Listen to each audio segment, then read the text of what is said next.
आप YouTube channel देख रहे हैं। मैं इमरान खान हूं। नाज़रीन, अडियाला के बाहर फिर से धरना। अडियाला के बाहर इमरान खान साहब की बहनें गई और फिर मुलाकात नहीं करवाई गई। यानी जैसा कि वादा किया गया था गुज़िश्ता हफ्ते कि इमरान खान साहब से मुलाकात करवाई जाएगी, लेकिन मुलाकात नहीं करवाई गई। पहले जो अडियाला के बाहर रुकावटें होती थी वो 1 किलोमीटर पहले होती थी, लेकिन इस मरतबा ज़रा हुकूमत ने ज़्यादा एक्टिविटीज़ की हैं। ये फ़ोटो भी आप देख सकते हैं। ये 14 मौलवी हैं, पूरे हाल में बैठे हुए हैं। इनमें ज़्यादातर मौलवियों को आप जानते हैं, दरबारी मौलवी हैं, बीच में से काफ़ी सारे कुछ ऐसे हैं जो बेचारे लाए गए हैं, मजबूरन बेचारे पहुंचना पड़ता है उनको। अब ये मौलवी लाए गए हैं और यहाँ पे कमिटमेंट ली गई है कि ये मौलवी बयानियाँ बनाएंगे ISPR के लिए। तो अब ये मौलवी जो आए हैं ये बयानियाँ बनाएंगे ISPR के लिए, फौज के लिए, कि जरा फौज और अवाम के बीच में कोई दूरी नहीं है।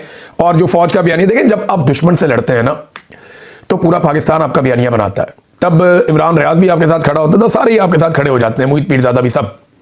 वो सबको पता है कि पाकिस्तान का मामला है यार, पाकिस्तान दुश्मन से लड़ रहा है। वो वहां पे सारे पाकिस्तान तहरीक इंसाफ भी आपके साथ खड़ी हो जाती है, पाकिस्तान मुस्लिम लीग नून भी आपके साथ खड़ी हो जाती है, पीपल्स पार्टी और ANP भी आपके साथ, सारे ही आपके साथ खड़े हो जाते हैं। तहरीक लब्बैक भी खड़ी हो जाती है, जितना मर्जी गिला शिकवा हो। जब आप दुश्मन से लड़ते हैं तो पूरा पाकिस्तान आपके साथ खड़ा हो जाता है, आपका बयानिया बनाता है। तब आपको बयानिया बनाने की जरूरत नहीं पड़ती। लेकिन जब आप पाकिस्तानियों के साथ लड़ते हैं, आप अपने हलफ की खिलाफ वर्जी करते हैं, आप अपने इक्तदार और ताकत के लिए लड़ते हैं और अपने हमवतनों पे हमलावर होते हैं या उनके खिलाफ आप एक महाज खड़ा करते हैं, तो फिर आपको इस किस्म के मौलवी फायदा नहीं दे सकेंगे। ये मौलवी तो छोड़ दें, आप 14 मौलवियों की जगह 14,000 मौलवी भी इकट्ठे कर देना एक हॉल के अंदर, वो भी आपका बयानिया नहीं बना पाएंगे। बयानिया आपका पाकिस्तानी कौम बनाएगी जब आप पाकिस्तान के लिए दुश्मन से लड़ेंगे। लेकिन जब जब आप पाकिस्तानियों के साथ लड़ेंगे, पाकिस्तानी ना आपका बयानिया बनाएंगे ना आपका बयानिया चलने देंगे।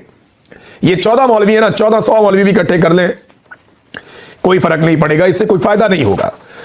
नाज़रीन, आज तहरीक इंसाफ के 4 लोगों को दहशतगर्दों ने कत्ल कर दिया। ये पाकिस्तान तहरीक इंसाफ ने दावा किया है और मुख्तलिफ पाकिस्तान तहरीक इंसाफ के इरफान सलीम साहब जो दीगर अकाउंट्स हैं वो ये बता रहे हैं कि ये बका खेल बनू के सदर हैं, यूथ विंग के नसीबुर रहमान साहब, और ये अमन कमेटी के मेंबर्स भी। तो दहशतगर्दों ने इन्हें फायरिंग करके कत्ल कर दिया, इनके बेटे को भी कत्ल कर दिया, इनके 2 दोस्तों को भी साथ में कत्ल कर दिया। तो ये 4 लोग शहीद कर दिए गए पाकिस्तान तहरीक इंसाफ के। आज से चंद दिन पहले पाकिस्तान के फौज के तर्जुमान जनाब अहमद शरीफ साहब ने यह फरमाया था कि दहशतगर्द पाकिस्तान तहरीक इंसाफ के लोगों को कत्ल क्यों नहीं कर रहे। तो अब पाकिस्तान तहरीक इंसाफ के लोगों को दहशतगर्दी में कत्ल कर दिया गया। जो उन्होंने फरमाया था उसके ऊपर अमल दरामद हमने होता हुआ देख लिया। ये बात जो है वो पाकिस्तान तहरीक इंसाफ के बहुत सारे लोग इस बात का शिकवा भी कर रहे हैं और वो ये कह रहे हैं कि इनका ताल्लुक हमारे साथ था। ये दावा पाकिस्तान तहरीक इंसाफ ने किया। इनकी एक फोटो भी दिखाई जा रही है जिसमें इन्होंने टोपी पहनी हुई है पाकिस्तान तहरीक इंसाफ के कलर वाली, और उसमें बाकायदा साथ में वो सबूत पाकिस्तान तहरीक इंसाफ के लोग दे रहे हैं कि ये PTI से इनका ताल्लुक था और ये सदर थे हमारे। तो नसीबुर रहमान साहब को जनाब कत्ल कर दिया गया। वजीर दाखिला जो है मुमलिकत का तलाल चौधरी, उसने भी ये कहा कि PTI के ऊपर हमले नहीं हो रहे। लो जी, हो गया हमला PTI के ऊपर, उनके 4 लोग कत्ल भी हो गए। एक दिन पहले जो है वो खैबर पख्तूनख्वा में टांग के इलाके में 6 पुलिस एहलकारों को भी कत्ल किया गया, उनको शहीद किया गया। वो भी पश्तून थे, वो भी खैबर पख्तूनख्वा से थे, वो भी पाकिस्तानी थे, कि वो भी आपके ख्याल में दहशतगर्दों ने हमला नहीं किया। तो दहशतगर्द तो लगातार हमले कर रहे हैं। एक ही आदमी है नाज़रीन, कबायलियों के लिए आवाज़ उठाता था, कौमी सतह का आदमी जो है, कौमी सतह का एक ही आदमी, वो अडियाला जेल में बंद है और कबायली एक मरतबा फिर दरबदर है। 13 के लोग लाइनों में लग लग कर बाहर आ रहे हैं। अब सूबाई हुकूमत ने कुछ कैंप लगा दिए हैं कि जिन लोगों को जबरी तौर पे उनके इलाकों से बेदखल किया जा रहा है, ऑपरेशन के नाम के ऊपर एक मरतबा फिर लोगों को उनके इलाके छोड़ने पर मजबूर किया जा रहा है। वो लोग अपने घर बार, अपनी जायदाद, अपनी ज़मीनें, अपने कारोबार सब कुछ छोड़ छाड़ कर बेयारो मददगार जिंदगी गुजार रहे हैं इन सर्दियों में। तो खैबर पख्तूनख्वा की हुकूमत उन्हें सहारा दे रही है कुछ हद तक, लेकिन ये लोगों को अपना घर बार बार छोड़ना क्यों पड़ता है? इस्लामाबाद के लोग तो अपने घरों में बैठे हैं, पंजाब के लोग तो अपने घरों में बैठे हैं, सिंध के लोग तो अपने घरों में बैठे हैं। तो इन कबायलियों को किस बात की सजा है? आपने पूरे बॉर्डर पे बाढ़ लगा दी है, दहशतगर्दों को लाकर आपने बसा दिया दोबारा पाकिस्तान के अंदर। जब आप दहशतगर्दों को लेकर आएंगे, उनको सेटल करेंगे, तो वो दहशतगर्दी करेंगे ना। तो ये पाकिस्तान की मिलिट्री एस्टेब्लिशमेंट का तोहफा है पाकिस्तानियों को कि पहले वो दहशतगर्द लेकर आते हैं, फिर वो दहशतगर्दी करवाते हैं, फिर उनके खिलाफ ऑपरेशन करते हैं और इसके लिए मकामी लोगों को निकाला जाता है वहां से, और फिर वसाइल भी मकामी लोगों के बाद में लूट लिए जाते हैं। ये है टोटल कहानी। कबायलियों का कसूर इतना है कि वो ये समझते हैं कि ये लड़ाई दहशतगर्दी के खिलाफ नहीं है, ये लड़ाई उनके वसाइल पर कब्जे की लड़ाई है और कब्जे के लिए ये लड़ाई हो रही है, इसके अलावा कुछ भी नहीं है। नॉन कस्टम पेड गाड़ियों का रुला डाला हुआ था इन्होंने, ये इंफॉर्मेशन मिनिस्टर ने भी डाला हुआ था, DGISPR ने भी डाला हुआ था। तो आज मैं आपको एक हकीकत बताता हूं। मैं आपको ये जो नॉन कस्टम पेड गाड़ियां ना, ये दो जगह पे पाकिस्तान में इस्तेमाल होती हैं ज्यादा, एक खैबर पख्तूनख्वा में और उससे भी ज्यादा बलूचिस्तान में। बलूचिस्तान में ये गाड़ियां जो है वो आपको मिल जाती हैं, तफ्तान बॉर्डर पे सारी नॉन कस्टम गाड़ियां चलती हैं, गवादर, पसनी और बारा सारी नॉन कस्टम गाड़ियां चलती हैं। आपका जो तेल लेकर आती हैं जितनी गाड़ियां, ये सारी नॉन कस्टम गाड़ियां हैं। चमन बॉर्डर के ऊपर इनकी मंडी लगती है, जितनी मर्जी नॉन कस्टम गाड़ियां आप खरीद लें, हर गाड़ी की खरीदो फरोख्त के ऊपर वहां पे जो एस्टेब्लिशमेंट है उसको हिस्सा जाता है। ये गाड़ियां अफगानिस्तान से स्मगल होकर पाकिस्तान में आती हैं और जितनी स्मगल्ड गाड़ियां पाकिस्तान में दाखिल होती हैं वो बॉर्डर से आती हैं और बॉर्डर के ऊपर पाकिस्तान की फौज खड़ी है, कोई और नहीं है। ये बॉर्डर से ही आ रही है ना गाड़ियां, कहीं आसमान से तो नहीं गिर रही, कोई जमीन के अंदर से सुरंगें तो नहीं है जहां से निकल रही हैं। ये जितनी भी नॉन कस्टम गाड़ियां आ रही हैं बलूचिस्तान में, ये सारी बॉर्डर से आ रही हैं और जितनी भी गाड़ियां आ रही हैं खैबर पख्तूनख्वा में, ये सारी गाड़ियां बॉर्डर से आ रही हैं। अब इन दो जगह के ऊपर हुकूमत ने खुद ये मुआहदा कर रखा है कि यहां पे इन इलाकों में आप नॉन कस्टम गाड़ियां चला सकते हैं, क्योंकि वहां पे जब पाकिस्तान बना था तो इन्होंने मुआहदा किया था कि आपको टैक्स नहीं लगेगा। तो कस्टम जो है वो एक तरह का टैक्स है, तो वो उन इलाकों में नॉन कस्टम गाड़ियां चलाते हैं, जैसे स्वात में चलाते हैं, मालाकंड के इलाकों में, या उससे ऊपर गिलगित बल्तिस्तान में चलती हैं, बाद चित्राल में कुछ इलाके वहां चलती हैं। तो ये नॉन कस्टम गाड़ियां चलती हैं। इसी तरह बलूचिस्तान में बेशुमार इलाके जहां पे चलती हैं। इन नॉन कस्टम गाड़ियों को मेन रोड से गुजार के इन इलाकों तक कौन ले जाता है, ये है सवाल। और ये बॉर्डर कैसे क्रॉस करती हैं, ये है सवाल। इसका जवाब आज तक किसी ने दिया नहीं। भाई ऐसा तो नहीं है नॉन कस्टम गाड़ियां वहीं पे बन रही हैं, टोयोटा भी, मर्सिडीज भी, लैंड क्रूजर भी, ये बड़ी बड़ी गाड़ियां जो हैं, ये सारी निसान की गाड़ियां, ये सारी उधर ही बन रही हैं, खैबर पख्तूनख्वा में खुद बना रहे हैं वो नॉन कस्टम गाड़ियां। भाई बॉर्डर से आ रही है, बॉर्डर पे कौन खड़ा है, फौज खड़ी है। ईरान का तेल स्मगल होकर कहां से आ रहा है, बॉर्डर से आ रहा है। बॉर्डर पे कौन खड़ा है, फौज खड़ी है। तो फिर आप पाकिस्तानियों को जो पाकिस्तान के अंदर रहते हैं या उन हुकूमतों को जो पाकिस्तान के अंदर डील करती हैं, उनको जिम्मेदार कैसे करार दे सकते हैं। आपको बॉर्डर पे रोकनी पड़ेगी स्मगलिंग। इस्लामाबाद के अंदर एक सवाल किया गया वजीर इत्तलात से, जब वो ये बात कर रहा था, उससे पूछा गया कि जनाब इस्लामाबाद में एक जज के बेटे ने नॉन कस्टम गाड़ी से 2 बच्चियों को कुचल के कत्ल कर दिया, उसका पता है आपको? कहता जी मुझे नहीं पता, मामला अदालत में। मामला अदालत में नहीं है, बच्चा अपने घर में है बाइज्जत बरी होके, और जज की नौकरी पक्की कर दी गई है। दुनिया का कोई मुहस्सिब मुल्क होता ना तो ये लड़का जेल में होता और जज अपने घर पे बैठा हुआ होता। लेकिन पाकिस्तान एक अजीब मुल्क है कि 2 बच्चियों को कत्ल करने के बाद तोहफे के तौर पे जज को पक्का कर दिया गया और बच्चे को बाइज्जत बरी करके घर भेज दिया गया। यह है पाकिस्तान में कानून। और किसी ने यह भी नहीं पूछा कि गाड़ी के कागज किधर हैं, और वजीर इत्तलात कह रहा है जी मुझे नहीं पता। तो ये ना सिर्फ इल्जाम बराए इल्जाम है। पाकिस्तान को ठीक करने की इनकी कोई नीयत नहीं है, कोई नीयत ही नहीं है। इमरान खान साहब के जो बदतरीन मुखालिफिन है ना, उनमें एक जवाद अहमद साहब है, इंजीनियर मोहम्मद अली मिर्जा साहब भी हैं। मैं आगे चल के आपको बताता हूं, उनकी एक नई पॉडकास्ट हुई है, वो बताता हूं आपको मैं। इमरान खान के जो बदतरीन मुखालिफिन हैं उनमें एक गुलकार हैं जवाद अहमद, और सियासतदान भी हैं। इन्होंने भी एतराफ़ कर लिया कि कराची में पाकिस्तान तहरीक इंसाफ 1 लाख लोग निकाल सकी। उन्होंने कहा सिर्फ 1 लाख लोग निकाल सकी। शुक्र करें जवाद अहमद साहब नहीं आए, वरना वो तो 10-15 लाख आदमी वैसे ही निकाल लेते हैं।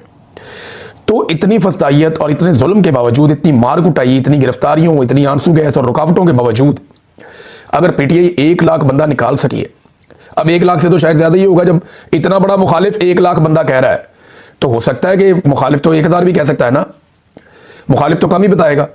तो अगर वो भी ये कह रहा है कि 1 लाख बंदा निकाल दिया, तो फिर तो बात में दम है। अच्छा जी, शर्जील इनाम मेमन साहब ने एक स्टेटमेंट दिया। उन्होंने कहा जी कराची में पाकिस्तान तहरीक इंसाफ ने 9 मई को दोहराने की कोशिश की, मगर हुकूमत ने तहम्मुल का मुजाहरा किया। ये क्या बात हुई? मज़ार कायद पे लोग जाना चाह रहे थे, वहां जाके वो जलसा करना चाह रहे थे, इसमें 9 मई बीच में से कहां आ गया? मुझे ऐसा लगता है कि इस हुकूमत को कुछ भी होता नहीं कहते 9 मई। इनको बैरूनी महाज पे शिकस्त हो 9 मई, अंदरूनी महाज पे शिकस्त हो 9 मई, इलेक्शन हार जाए 9 मई, कोई काम खराब कर दें 9 मई, करप्शन कर लें 9 मई, करप्शन में पकड़े जाए 9 मई। इनकी गर्दान ही 9 मई की है। इनको पता है कि हम जब भी फंसे, जहां भी फंसे, हम फौरन 9 मई की गर्दान करेंगे तो हमें बूटों वाले आ जाएंगे रेस्क्यू करने के लिए। तो बस 9 मई हर जगह पे ये डाल देते हैं बिला वजह। बिला वजह 9 मई हर चीज में डाल देते हैं। नाज़रीन, अता तारड़ की बात हो रही थी तो उन्होंने एक स्टेटमेंट दिया कि पाकिस्तान का पासपोर्ट बहुत ताकतवर हो गया, बड़ा स्ट्रांग, और दुनिया भर के इमिग्रेशन काउंटर पर हमें कदर की निगाह से देखा जाता है। तो मैं सिर्फ ये बता दूं, ये नया डेटा आया हुआ है। ये डेटा ये बता रहा है कि पाकिस्तान जो है वो इस वक्त दुनिया के बदतरीन पासपोर्ट्स की लिस्ट के अंदर शामिल है, कमजोर तरीन। यानी एक अफगानिस्तान है, एक इराक है, एक शाम है और फिर पाकिस्तान है। यानी यमन और पाकिस्तान एक ही कैटेगरी में। ये दुनिया के बदतरीन पासपोर्ट मैं आपको बता रहा हूं कि अफगानिस्तान, शाम, ये जंग लगी हुई है इन मुल्कों में, तबाही फिरी हुई है इन मुल्कों में, कोई जाना ही नहीं चाहता इन मुल्कों में और उनको बुलाना ही नहीं चाहता। वो कह रहे पाकिस्तानी पासपोर्ट को कदर की निगाह से देखते हैं। अता तारड़ साहब को जो है ना वो जाना पड़े ना किसी मुल्क में पाकिस्तानियों के साथ, तो इनको पता चले कि हमें कई कई घंटे लाइनों में खड़ा करके कदर की निगाह से देखते हैं, कई दफा जूते और ऊपर के कपड़े उतार के भी कदर की निगाह से देखते हैं। हमारी लाइनें ही अलग कर दी हैं पकड़ के उन्होंने कि हमने इनको कदर की निगाह से देखना है। ये पाकिस्तान के पासपोर्ट के साथ किया। पाकिस्तान की मिलिट्री एस्टेब्लिशमेंट ने अपने पासपोर्ट इन्होंने स्पेशल रखे हुए हैं और पाकिस्तानियों को इन्होंने रोल के रख दिया है और उनके पासपोर्ट की इज्जत यहां तक पहुंचा दी। और क्यों? दहशतगर्दी है पाकिस्तान में, क्यों नाइंसाफी है पाकिस्तान में, क्यों पाकिस्तान में एजुकेशन नहीं है, क्यों पाकिस्तान में गुर्बत बेशुमार है, आधे पाकिस्तानी गुर्बत की लकीर से नीचे जा रहे, इसलिए पाकिस्तानी पासपोर्ट की इज्जत नहीं हो रही, इज्जत ही नहीं हो रही। कमजोर तरीन पासपोर्ट है और वो वहां पे खड़ा होकर सीना चौड़ा करके कह रहा है कि हमारे पासपोर्ट की बहुत इज्जत है।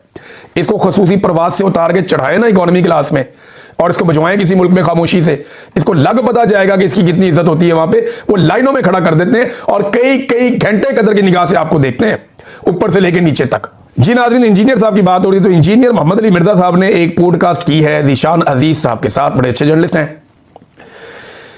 ज़ीशान अजीज साहब ने इंजीनियर साहब के सामने एक इंकशाफ कर दिया। अब मैंने मालूमात इकट्ठी की है कि क्या हुआ है। ज़ीशान साहब ने इंकशाफ किया कि उन्हें सवालात फीड करने की कोशिश की गई है इंजीनियर मोहम्मद अली मिर्जा और उनकी टीम की जानिब से। ये तो घटिया हरकत है कि आप एक पॉडकास्ट करने जा रहे हैं, आप पहले से सवालात फीड कर रहे हैं। तो नवाज शरीफ का खानदान ये करता है, शरीफ फैमिली की ये आदत है कि हम आपको सवाल बताएंगे, आप वो हमसे पूछ लें। ये हरकत तो परवेज मुशर्रफ ने कभी नहीं की, ये हरकत इमरान खान ने कभी नहीं की और बहुत सारे लोग हैं जो ये हरकत नहीं करते, लेकिन शरीफ खानदान ये हरकत करता है और यही हरकत इंजीनियर मोहम्मद अली मिर्जा ने की कि जनाब मैं आपको सवाल फीड करता हूं। सवाल क्या थे? मजहबी टच वाले सवाल थे कि जनाब मैंने मजहबी फतवा लगाना है इमरान खान पे, वो मजहबी मामला छेड़ना है, लिहाजा ये वाला सवाल जरूर पूछा जाए। वो इंजीनियर साहब की टीम बता रही थी कि इमरान खान के ये वाले मजहबी सवाल आपने पूछने, हम आपको उस पर फिर जवाब देंगे। तो उसने कहा ज़ीशान अजीज ने मुझे फीड करने की आप कोशिश ना करें। फिर इमरान खान की निजी जिंदगी के ऊपर उन्होंने कहा ये भी सवाल पूछो, ये भी पूछो।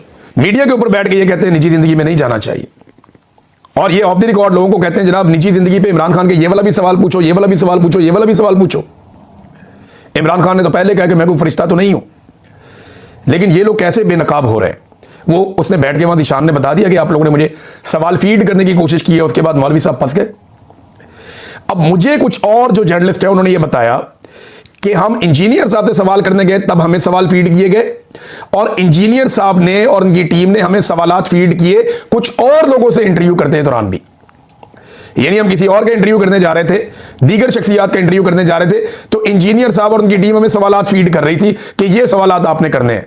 भाई आप एक मजहबी फरीजा अंजाम दे रहे हैं, आप एक ऐसी एकेडमी चला रहे हैं जहां पे आप दीन का काम कर रहे हैं, ये आप किन चक्करों में लग गए हैं? ये एकेडमी तो दीन की खिदमत के लिए बनी थी, ये आप किसकी खिदमत कर रहे हैं? ये क्या हरकतें कर रहे हैं? ये नामुनासिब हरकत है। और मुझे बताया ज़ीशान साहब ने कि इंजीनियर साहब ने मेरे से माजरत की है क्योंकि मेरे बारे में उन्होंने माजी में कुछ गलत बातें की थी। कोई बात नहीं, हो जाता है, गलती मेरे से भी हो सकती है, आपसे भी हो सकती है, लेकिन ये साजिश करना, एक लीडर को इस तरह दीवार के साथ लगाना, उसकी कैरेक्टर असैसिनेशन करने के लिए सवालात फीड करना। अब ये एक और पॉडकास्ट आएगी इंजीनियर साहब की, आप नजर रखिएगा, उसमें बहुत सारे मजहबी फतवे आपको नजर आएंगे, बहुत सारे। ये मैं आपको पहले बता रहा हूं, ये बहुत सारे मजहबी टाइप के फतवे आपको नजर आना शुरू हो जाएंगे। इंजीनियर साहब की एक और पॉडकास्ट भी आ रही है। अब वो सवालात किसने फीड किए? भाई फीड करने की आदत तो इंजीनियर साहब और उनकी टीम को है। तो जब इंजीनियर साहब और उनकी टीम जो है वो ज़ीशान अजीज जैसे सहाफ़ी को सवालात फीड करने की कोशिश करेंगे, तो वो जो फतवों वाला एक पूरा का पूरा आ रहा है चैप्टर, उसमें उन्होंने फीड नहीं किए होंगे। मेरा सवाल है, मैं कोई एलिगेशन नहीं लगा रहा। और दूसरा ये है कि इंजीनियर साहब ने कहा जी पंजाब में किसी किस्म का कोई वो नहीं हो रहा, हालात बहुत बेहतर हो गए हैं, पंजाब में कई माह से कोई ज्यादती या बदफेली का वाकया नहीं हुआ।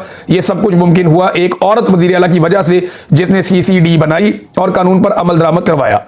सीसीडी ने कोई 2000 बंदा मार दिया है मावराए अदालत। इंजीनियर साहब, ये बंदों का कत्ल इस औरत के सर पे है और इसकी बनाई हुई सीसीडी के सर पे। तो ये बोझ जब आप अपने सर पे ना उठाएं, बड़ी मेहरबानी आपकी हम कदर करते हैं, लेकिन ये हरकतें तो ना करें आप। ये डाटा देख ले, आपको मैं बता देता हूं पंजाब के अंदर क्या सूरत हाल है। जराइम के जो वाकयात हैं 2025 के सिर्फ आप ले लें। कत्ल 4000, अगवा 27000, अगवा बराए तवान 80, जिनसी ज्यादती 4000, इज्तमाई ज्यादती 13000, डकैती 60000, कार चोरी 12000, मोटरसाइकिल चोरी 76000, मवेशी चोरी 22000। ये इंजीनियर साहब वो डाटा जो पुलिस ने रजिस्टर्ड किया हुआ है रिकॉर्ड के मुताबिक। आप कह रहे हैं एक भी वाकया नहीं हुआ। इंजीनियर साहब गेम चुको, बिल्कुल चुको। खुशामद करें शरीफ खानदान की, लेकिन इस तरीके से करें कि आप एक्सपोज ना हो जाएं। आप दीन का काम करते थे, किस तरफ चल पड़े, मुझे बड़ी अफसोस और बड़ी तकलीफ हो रही है। नाज़रीन, ये एक अरशद शरीफ साहब का हमारा एक केस है और वो दोबारा आईनी अदालत में लग रहा है। मुझे समझ नहीं आती ये आईनी मसला कब से हो गया।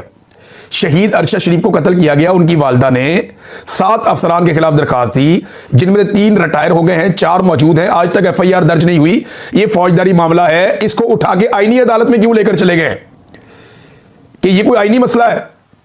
तो पाकिस्तान के सहाफियों को इस पर आवाज उठानी चाहिए। मुझे ऐसा लगता है कि आईनी अदालत में क्योंकि कंट्रोल बहुत अच्छा है पाकिस्तान की मिलिट्री एस्टेब्लिशमेंट का, तो यह बहुत मुमकिन है कि आईनी अदालत के जरिए से इस मामले को हमेशा के लिए दबाने की कोशिश की जाए। नाज़रीन, अब तक के लिए इतना ही। अपना ख्याल रखिएगा, अपने चैनल का भी। अल्लाह हाफ़िज़।